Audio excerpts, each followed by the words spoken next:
Awesome. So for those of you who are joining in, welcome. I've been really excited to virtually come back to Pakistan.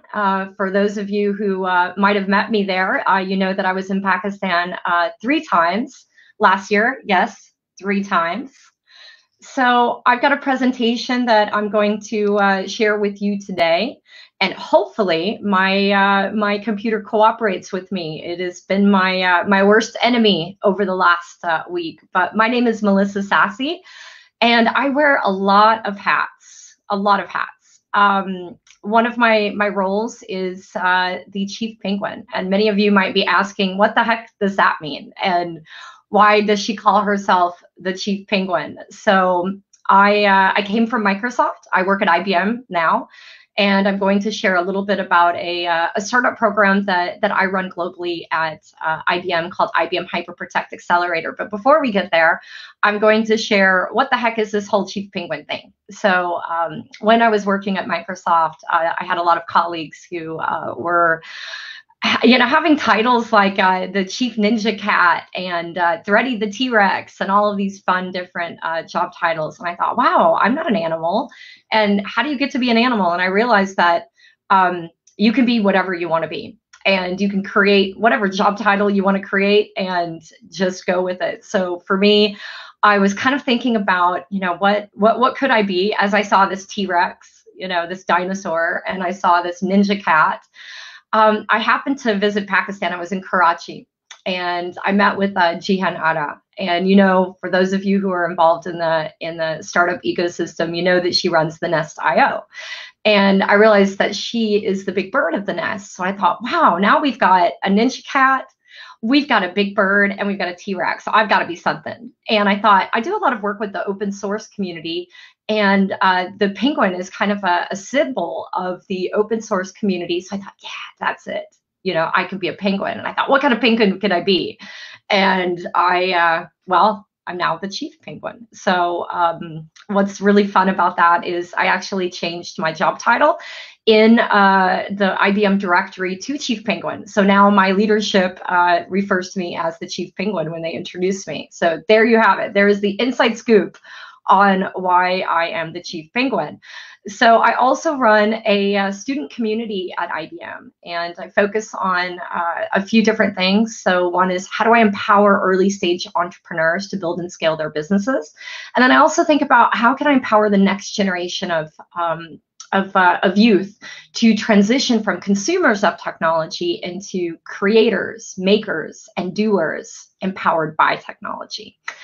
I wear a few different other hats that I don't have listed here on my on this one pager, but I also run a nonprofit called Mentor Nations. I'm the CEO and founder, and it's all youth-led, youth-run. So we see it as for youth, with youth, and by youth.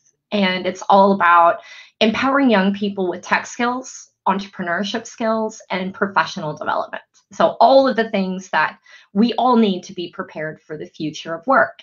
So I'm both a kind of startup lady boss, if you will, in the capacity of running my own scrappy startup accelerator at IBM, and then I also wear my founder hat because I have this other thing going on. And why this is important is we all need to think about all of the ands that we are. We don't have to be an or anymore. I don't have to choose between being an IBMer, being a Microsoftie, and being an entrepreneur, or being an entrepreneur. I can do all of those things. I can be an entrepreneur and I can be an entrepreneur. I'm also building a platform. It's called the XTP Hustle. And don't worry, it will be coming to Pakistan soon. I try to run my program in a way where I think about me as a founder. What would I want? What would I want from a big company like IBM to empower me to be my best self, to be the entrepreneur that I need to be? So we're going to jump into my program in just a second. But for those of you who are on Twitter, you can find me at Mentor Africa with a K. So with that, I'm going to jump in. All right, so what we're going to talk about today, and feel free to jump in with any questions. I can see your questions, or at least I think I can. I'm going to move over to the live comments. And I'm going to first off say Bismillah ar-Rahman ar-Rahim and Salaam Alaikum. I hope everyone is good. So I'm going to talk to you about what is IBM Hyper Product Accelerator. Then I'm going to jump into the criteria, benefits, and the timeline. And then I'm going to talk to you a bit about how do you get involved, whether that's applying, whether it's sharing it with your network, or empowering other people to join programs like mine. Hopefully you'll find mine interesting and want to join. So what's the selection criteria? And hopefully it's not too hard to see the slide on the screen, because based on the way I'm looking at it, it looks like it's a little bit hard to see. So I'm going to read it to you without making it too boring. So forgive me if I'm looking over here, because I can see my screen better over here. So our mission is really to empower, mentor, and scale startups, all through the power of IBM. I focus on fintech, health tech, and insurtech. So if you're a fintech startup, if you're a health tech startup, if you're an insurtech startup, come and talk to me. I have a number of Pakistani startups in my program right now. 3 of them in my program got their sea legs in Pakistan, and all 3 of them are registered in Pakistan. 2 of them operate outside of, have offices outside of the US, and one of them is preparing to launch in a couple of different markets. So if you have less than $1 million in revenue, which I know many of us as startups, we're thinking, oh, I wish I could have $1 million in revenue. Less than 5 years old, and then what we call fit for purpose. My program focuses on startups that are dealing with sensitive data. So if you are, let's say, collecting, storing, or transmitting personally identifiable information. What I mean by that is individual insurance records or claims, individual healthcare records, individual financial records. So healthcare statements, financial statements, come and talk to me. All right, so I'm going to move on to the next slide. What do you get? First thing is technical mentorship, and that's one-on-one. So it's not a one-to-many model. For those of you who are running startups right now, what is your cloud provider doing for you right now? Do you sit down one-on-one with your engineers or with their engineers? Do you sit down, even virtually, one-on-one with their architects? That's what this program is all about. It's not a one-to-many model. It's a one-to-one model. That happens for 2 years. So 2 years of technical mentorship, 1 year of business mentorship. And that happens through our accelerator partner, Village Capital. And that, again, is one-on-one. It's not a one-to-many model. We also give you cloud credits. So again, the concept is you invest in us, we'll invest in you, and we'll give you the credits to be able to do that. And so what that means is you have to either transition all or part of your workload to the IBM cloud. We'll give you access to a product that's very interesting for startups or any other enterprise that's dealing with sensitive data, because it encrypts your data, it puts it into a secure enclave. We don't have access to your cloud keys. So that means even our cloud architects, they can't access your data. So compared to any other cloud offering on the market, it has a higher level of encryption, which obviously is very important if you are handling sensitive data and don't want anybody to access that. I know for me, if I'm going to the doctor, I'm using a bank application, I don't want anybody to have access to that data. So why not use the most secure mechanism in terms of encryption on the market? Then we have a lot of really interesting things when it comes to collaboration. So the whole idea is, how do you go from a small startup? How do we help you to build? And how do we go to market together? How do we make you a full-fledged partner so that when you go out to secure funding, when you go out to have conversations with doctors or hospitals or clinics or banks or insurance companies or whatever the case may be, you're using the IBM logo because you are an IBM partner. So there's a path to make that happen. We do a lot of events. We do a lot of collaboration together in terms of videos and case studies and use cases and blogs. So the whole idea is us walking hand in hand versus just having your cloud solution as a vendor and someone that you just pay who's not working hand in hand with you to grow your business. And again, if anybody has any questions, feel free to jump in and ask me any questions that might come up. So again, fintech, healthtech, and insurtech. We have 15 startups in our program now. And again, 3 of them have gotten their sea legs in Pakistan and have team members in Pakistan. As I mentioned, I've been to Pakistan 3 times last year. And a lot of people ask me, what do you like about Pakistan? What is it about Pakistan? And for me, I spent a lot of time with people who I would consider family now. When I spend time in Pakistan, I'm invited to weddings. Crazy enough, I'm invited to funerals too, by people I don't know. I have some wonderful Pakistani clothes. I love spicy Pakistani food. And for me, it's the hospitality. So investing in the startup ecosystem in Pakistan is very meaningful for me because I think there is a lot of opportunity in Pakistan. There's a significant amount of technical talent, but we do have a lot of work to do, especially when it comes to female founders and empowering women to launch businesses and to move into senior leadership positions. This is not just a challenge for Pakistan. This is a challenge everywhere in the world. Even in the US, 2-point-something%, it's not even 3% of all of the venture funded startups. Only like 3% of them were female founders, which shows us that we have a lot to change, a lot to grow, a lot of room to grow, that is. And I think that Pakistan is in a similar position when it comes to, thinking about, how do we put Pakistan on the map? Because there is a significant population of talented youth, of talented founders, but not everyone on earth is looking at Pakistan as kind of the next opportunity for startup growth. But me, I am. So let's figure out what we can do together. But again, my program is global. I have 8 countries in my program now, and as background, I joined IBM last year in January, and I came from Microsoft, where I spent 5 years. I was an impact investor at Microsoft, and in my role there, I focused on internet and energy access investment. So I built internet solutions, I built energy access solutions, and I was part of a really wonderful partner-led team where we introduced digital skills to the newly connected. If I think about some of the other connections that I have to Pakistan, I'm on the board of a Pakistani nonprofit. It's called Takmil. I'm not sure if anyone has heard of Takmil or Dr. Shahid, but we focus on out-of-school youth. We have about 25, 30 schools across rural Pakistan. And, if you think about the number of out-of-school youth in Pakistan, all of it's high. And if you look at the number of people who are illiterate in Pakistan, it's high.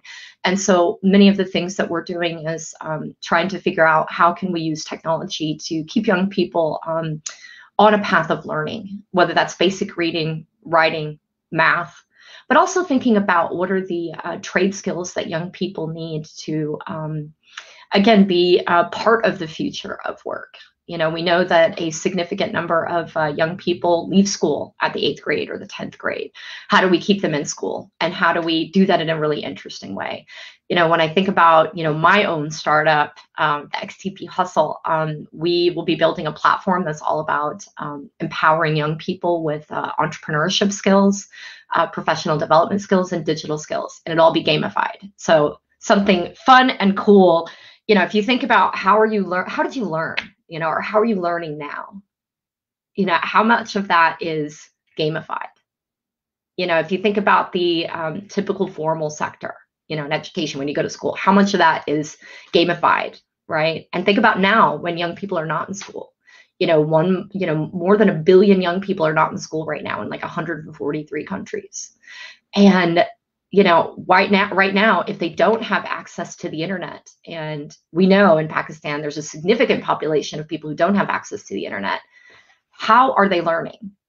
You know how they're learning? They're not learning. So I'm hoping to change that, not just with the work that I'm doing at IBM, but also the work that I'm doing outside of my role at IBM. So wish me luck. I am putting a proposal in front of a Pakistani venture capitalist in the next week. And so cross your fingers and hope that he decides to fund my idea, because if he funds my idea, that means we are not just empowering all of you to be the next creator, maker, and doer. We're also empowering the future generation of creators, makers, and doers. All right, let's go back to IBM. Enough about me, and don't worry, I'm going to share some more fun stories about my time in Pakistan. And I'm also going to make sure that you're aware of the timeline for my program. So I'm recruiting 30 startups. Yes, you heard that right, 30. So if that means that I have 3 startups in my program out of 15, how many do you think that you can bring me for my new program? Because I'll tell you, I had a lot of fun in Pakistan last year when I could travel, and I was there 3 times, and I look forward to coming back again. I will tell you that I haven't made it to Islamabad yet. Every time I came to Pakistan, something happened to my trip. It was either the protests that were happening in Islamabad, or I got sick. Yes, I got sick. I ended up in the hospital in Karachi. And thankfully, I'm okay. And no, I didn't have COVID-19. I got food poisoning, and it was the most awful food poisoning I've ever had in my entire life. I woke up and I found 6 Pakistani dudes standing over my hospital bed as I was laying there in a hospital gown, one of them being my colleague. And I looked up and I said, Demar, what are you doing in my hospital room? He said, I'm making sure you're okay. So if that doesn't say something about the hospitality, and when I say hospitality of Pakistan, next time, don't put the hospital in hospitality, because I'll tell you, food poisoning in Karachi is not fun. But don't worry, I'm still coming back, and I still will eat biryani again. That said, I might have almost created a biryani war between Karachi and Lahore. And I bet you, if I told you which biryani I like the best, I will probably start a war right now. But we're going to stop all that. We're going to talk about the timeline of IBM Hyper Product Accelerators. We opened our call for applications on April 16th. We close our application process on the 15th. So if you have a startup, if you're fit for purpose, get your application in. I do office hours every Wednesday at 5 o'clock in the morning, my time, Pacific time. So that's 5 p.m. your time in Pakistan. You'll see the link to that in a minute. But I think what I'll do is I will type it in the chat window, and then hopefully Arzish will share it with all of you. So, and it's also going to be on this next page. So I'm just typing right now.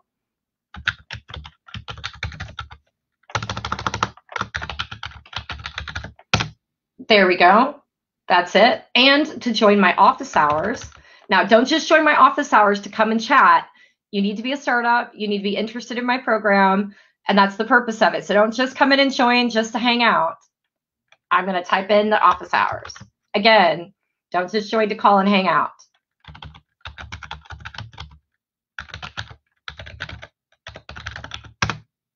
Okay. And office hours should be popping up shortly. So we will make the announcement about our cohort on September 15th. And I anticipate that I will hopefully see some great applications coming in from Pakistan, so we can welcome more Pakistani startups into the program.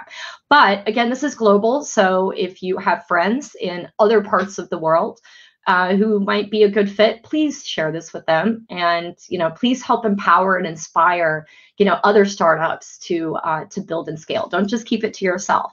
We'll start mentorship in November, and again, it's 2 years of technical mentorship, 1 year of business mentorship, and then $120,000 in cloud credits. All right, perfect. So in case you did not kind of think about hear what I said, that we're in a dismal place. We are in a dismal place. And what I mean by that is, for those of you who are looking at this picture, you might not notice, especially my dudes out there, you might not notice that it leans male. You also might not notice that it leans white male.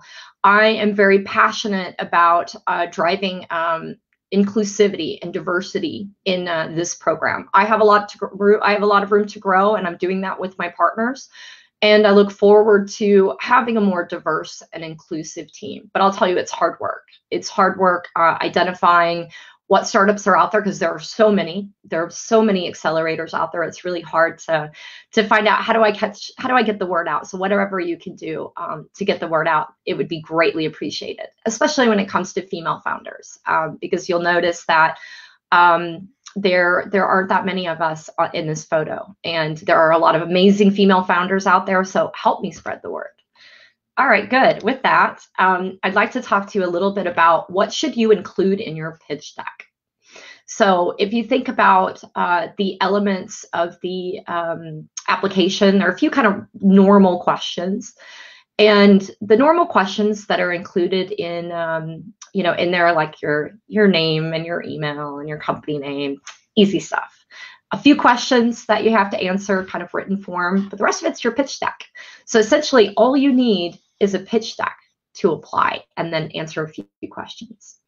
And what do we evaluate on? We look at fit for purpose. We've talked about what fit for purpose means, and that means, are you handling sensitive data? So again, that's personally identifiable data, whether that's medical records at an individual level or healthcare records, if you will, financial records that could be bank statements, right? It's also insurance records. So anything that is like a name, a date of birth, and very sensitive information that a company needs to protect.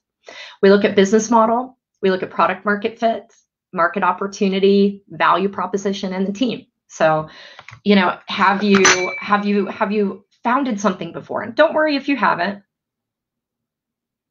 We also look at your tech stack. And the reason we look at all of these different things is we want to make sure we can help you. And we want to make sure that you're the right fit for the program. But again, I'm going to share here the application page. We've already shared that before. So it was on the screen before. The office hours are in that blog. You can find me on Twitter at Mentor Africa with a K. And what I'd like to do now is I'd like to stop sharing my screen. And I'd like maybe Arzish to help get some questions from the audience. How can I help you? If you're a founder, how can I help you? What are you looking for in an accelerator program? And what questions do you have for me?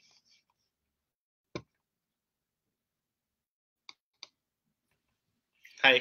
Because I could sit here and talk for the next 40 minutes, but I'd love for you to actually ask me some questions.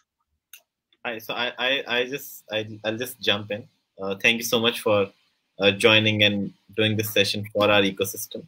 One of the technical issues that we have is that we only see comments from one page, which is the Pakistan Tech Summit here. Oh, okay.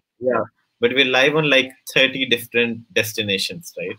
Okay. Yeah. So tell me, what are you seeing from where?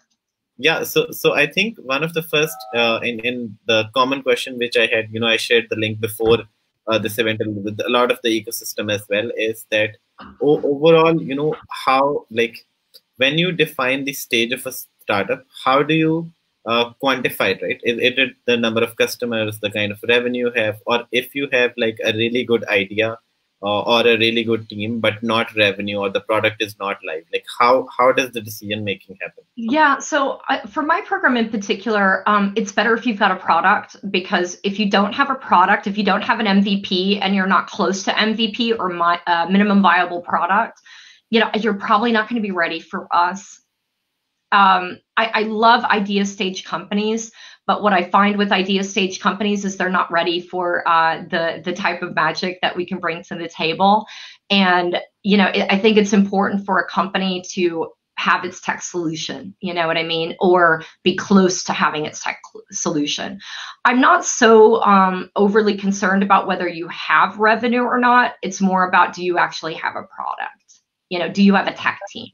I notice that I have people who are like, I got a great idea. I want to join the accelerator program, but they don't have any developers, or they don't have any architects. And so I'm not here to, and IBM's not here to build your product for you. You've got to build that yourself or hire the right team. I think there are incubators out there that focus on just idea stage. But for me, you really need to have some kind of product. I do have startups in my program that don't have revenue yet. They're pre-revenue, and that's okay, as long as it's less than $1 million in revenue. If you do have revenue, And again, less than 5 years old. But it's really important that you've got a tech team. It's really important that you've got some kind of product, or you're close to a minimum viable product, or MVP. Okay, that makes sense. So I think in essence, you should be close to, launching your product or going to market, right? Not just bare minimum pitch decks or ideas. But that's fine. I think if you just got a pitch deck and it's like, hey, I want to do this, you're not going to be ready. And I'd love to help everyone and anyone out there, but I also know like where IBM is going to be good helping, and the great place for us to help is really going to be after you've got that product. Because imagine our technical team coming in to talk about data protection, privacy, and security, and you got nothing. Like, what are we going to talk about? No, I totally get your point.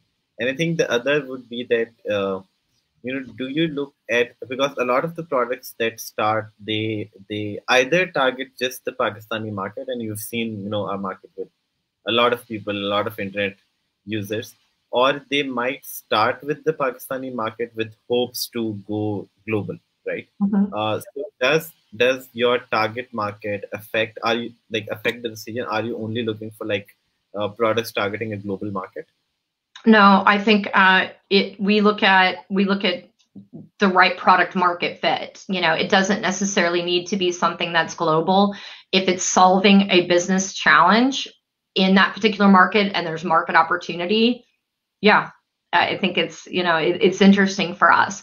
I think most startups endeavor to solve a local problem that they're having in their local community, and then kind of look at something like, okay, let's start here. Let's get our sea legs here. Let's, solve the problem in front of us. And then let's see how we can grow bigger. But it's hard, especially if you've never been outside of your home country, to think about how do I launch a global company, when maybe you've never been outside of your home country.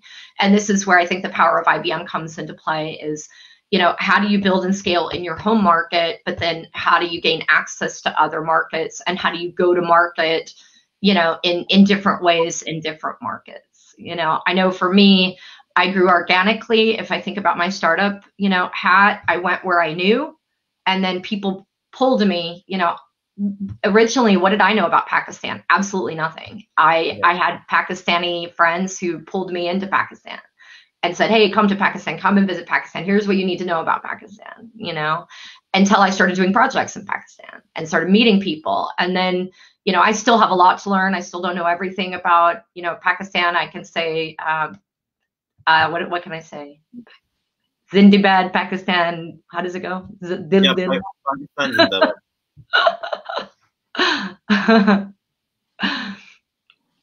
Yeah. So and we missed you at the startup guy in Pakistan conference. Oh yeah, I was so gutted. The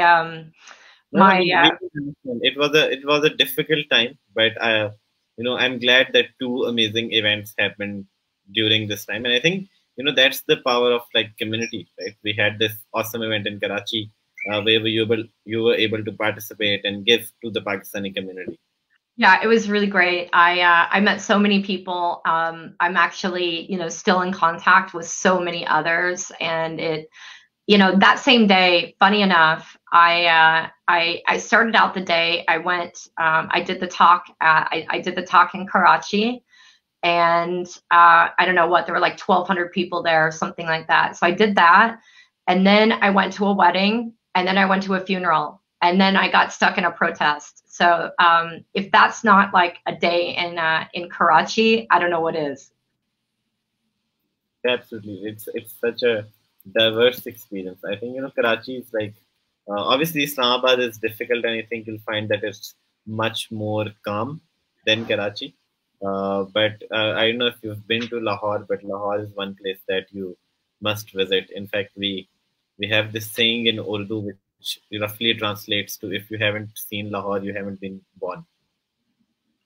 Yeah, I actually really, one of the things that I haven't had an opportunity to do, in addition to visiting Islamabad, is also going to rural communities. When I come on IBM Business, they keep me under lock and key and make sure that I follow all of the rules. I'm not very good at following the rules. So in order to go out to the rural communities, I have to come on my own versus on IBM Business, because they don't let me go out into the rural communities. So I think as an IBMer, it sometimes makes it difficult for me to really see the real Pakistan. And I think it's similar in other big companies where it's hard to find the company allowing you to do all of the things that you want to do. But luckily, I came back on my own in December and was able to do all of the things that I wanted to, except for visit the rural communities and except for visiting Islamabad. So those are two things that are on my list of to-dos. Yeah, so hopefully, I think this feels like dreaming, but hopefully post-COVID, when we do the next big conference in Islamabad, we can bring you, invite you down here, and Inshallah. also take you to like some places in the north. Yeah, inshallah. Absolutely, Yeah. absolutely.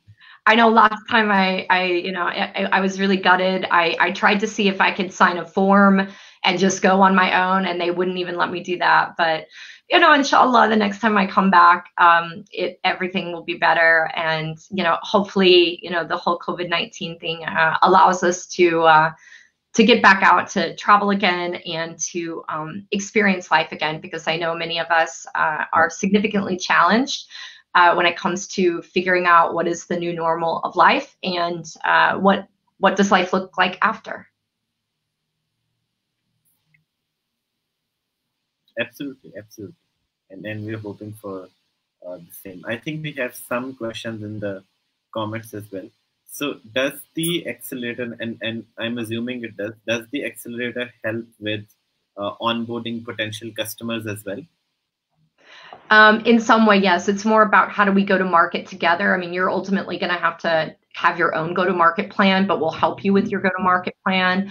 There's some activities that we can do in terms of marketing investment that goes along with what we call our ISV, or independent software vendor relationship program, and that enables you to use the IBM name when you go to market. And we'll evaluate some of that stuff. Like for me, if any of my startup, and if one of my startups asks me to co-present or co-author something, I'm happy to do that. One of my startups just applied for responded to a big RFP, and I wrote a piece for him, to help him and his team, to respond to that RFP. That was more of like a recommendation, if you will.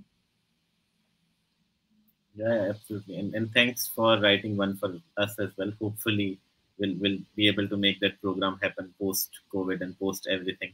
But that hopefully help some more women-led enterprises get out, because I'm personally very passionate. In fact, just to share, totally irrelevant with this call maybe, but just to share this global tech summit that we're doing. So far, 50% of the speakers are women leaders. That's good. And we hope this till the end of the month. That's one of the That's good. I think that's a big target. That's a big target, and it has to start with conference organizers. It has to start with individual presenters of saying, no, I'm not going to run this. I'm not going to run this talk unless we have equality in the speakers. And I hear sometimes people saying, well, I don't know any of these women. Come and talk to me. I can help you find some women. Absolutely. And I think it's similar to, like, even if someone said to me, wow, I don't know where the women data scientists are, or the women developers or the women entrepreneurs. I don't live in Pakistan, but I can tell you where to find them because I know where they are. But that said, my program is, a little bit specific, when it comes to data protection, privacy, and security. And so there's still a lot of room to grow when it comes to identifying everybody out there doing everything. And I certainly don't know everything. No, absolutely. I think we've shared this in a network called PWIC, which is Pakistani Women in Computing. So I don't know if you know, but they have this very large community of women in tech, which was also surprising and new to me when I connected with them, I think a year ago or more. And we've run, all of the tech summits we've run in partnership with them. So they've been our co-hosts, our co-organizers. Yeah, so let's talk about that. So one of the things that I'm planning to do, and maybe you and I can work together on this, is I have a big mission this year of empowering people with data science skills. And I have a whole curriculum, I have a whole training. I don't need money for it.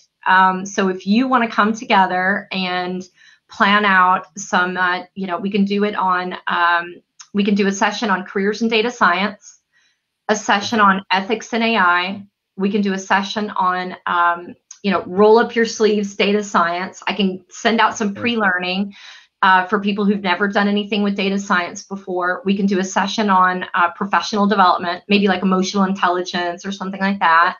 And then we can do a session on technology entrepreneurship. How do you put together a pitch deck? How do you come up with a business problem? How do you define your market opportunity? How do you come up with a business model? And we can do like a half-day session. And I usually, like each session, I can do between 40 and 80 participants, all virtual. Okay.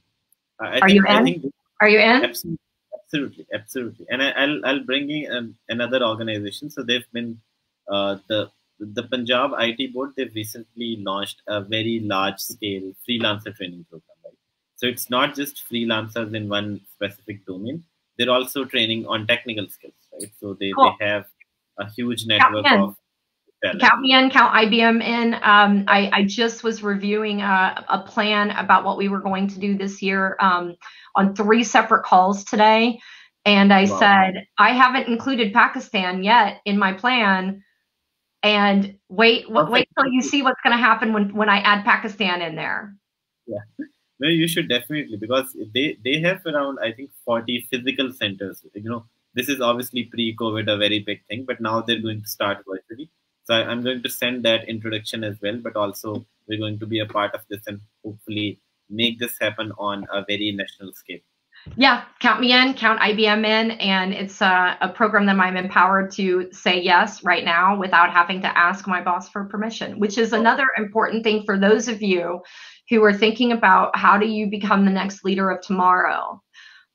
Don't be afraid to take risks and don't be afraid to take decisions. And I know sometimes in Pakistan you have a hierarchical structure where, sometimes you've got the boss and the boss has to, say yes or no. Figure out how can you empower yourself? Yeah. And figure out how can you put your skis out in front of you? And how do you take calculated risks and know when can you just jump into something and just do it versus ask for permission to do it? Absolutely. I think that's why I've never been, or I never could be a good employee in certain systems, because they don't allow you to take initiative. And I'm like, so entrepreneurs are generally very, very fast, and they want to execute on their ideas as soon as they get them, right, and not wait for permission. And I think that's why a lot of us end up starting their own companies, right, or their own projects, right? And working in an environment like where you are working, creating change in such a large enterprise which impacts literally the whole world, I think that's huge. And again, we're glad to have your support as the Pakistani ecosystem. I'm definitely an entrepreneur, and I'm definitely someone who, doesn't just take an order and go and does whatever the order is. I try to go out and do, the things that are right for our business and right for our customers and our audience. And I think it's really important for us to think about, how do we be entrepreneurs? Yeah. Yeah. Absolutely. I think maybe we can run one session on that as well. Yeah, that would be great. I'd be happy to share my secret sauce. I think one of the challenges, though, is, you've got to have a good leadership team who's open to that. If you have a micromanaging boss who expects you to ask for permission before you go to the toilet, it's very hard to drive change. So you have to have the right environment to be able to be an entrepreneur. And it's not, in some cases it's about you. In other cases, you're going to get your hands tied and not be able to do anything because you don't have the leadership support. So culture and leadership support are two really, really big things when it comes to how do you be an entrepreneur. Absolutely, absolutely. And just to add to this point, I was just on. All right, it looks like we lost him, and I don't know what his point was going to be, but I'm just looking at a couple of questions from the live questions, and I definitely won't be able to have access to all of the questions that are coming in from different platforms. But one of the questions is, do you have a diagnostic methodology to determine whether a startup is fundable? I work with a partner called Village Capital, and they have this tool called Abaca. Yeah, I think it's called Abaca. And it's all about investment readiness. So I don't think the question is, if a startup is fundable. I think part of it is product market fit. So, and it's kind of like, in my mind, a bit of a formula. So if you think about when I shared my screen and I shared with you, what is the criteria I look at, part of that is product market fit. Is there a real problem? Is there market opportunity? Is there, a need, an unfulfilled need or want that you're solving, if you will? Is that audience ready, for whatever it is? Arzish, we have you back. Yeah, sorry. Something happened with my browser. Yeah, no worries. I was just answering one of the audience questions about if there's a diagnostic methodology to determine whether a startup is fundable. And I was talking about investment readiness. And then I was talking about, what specifically I look at when it comes to, my program, which is all about is a startup fundable? Can you build it? Can you scale it? I think a business model is really important. If you can have a great idea, but if you don't have the right business model, then okay, there's a big piece in how are you marketing it? Do you have the right team? Do you have the right tech stack? Do you have the right, roadmap? It's not just one thing. It's probably 15 different things if I think about it. Yeah. What were you saying, Arzish, before you jumped off, or do you remember? Yeah, I remember. So I think I was giving a shout out to all these like fast moving tech startups which are now running in Pakistan. And I think, for someone who's probably starting out their career, maybe I could have done that early on. But someone who's starting out now, they have a lot of opportunities to work in companies like Zameen and Kareem and Airlift and all these like Bikeia, right? All these super fast moving startups where you get to work with just amazing leaders and become part of this very like growth stage or growth mindset organization, right? And I've always had experiences that people learn way more working in these as compared to like traditional MNCs or other businesses, right? So that is one way. Yeah, one of my favorite things about my job is being able to innovate and work with innovative companies and hear all of the new creative, crazy ideas that are out there and what everybody's trying to create and make and do and how they're trying to change the world. And I'm also a big fan of tech for good. So I don't believe that you need to choose between doing well and doing good. So what I mean by that is you can have a good job, you can have a great company, and you can make the world a better place at the same time. Absolutely. And I think I have one more follow-up question regarding the accelerator, right? So one of the challenges, a lot of the times what happens is that when you start a startup, you have this technical background, you can build an amazing product. You have maybe another technical co-founder, right?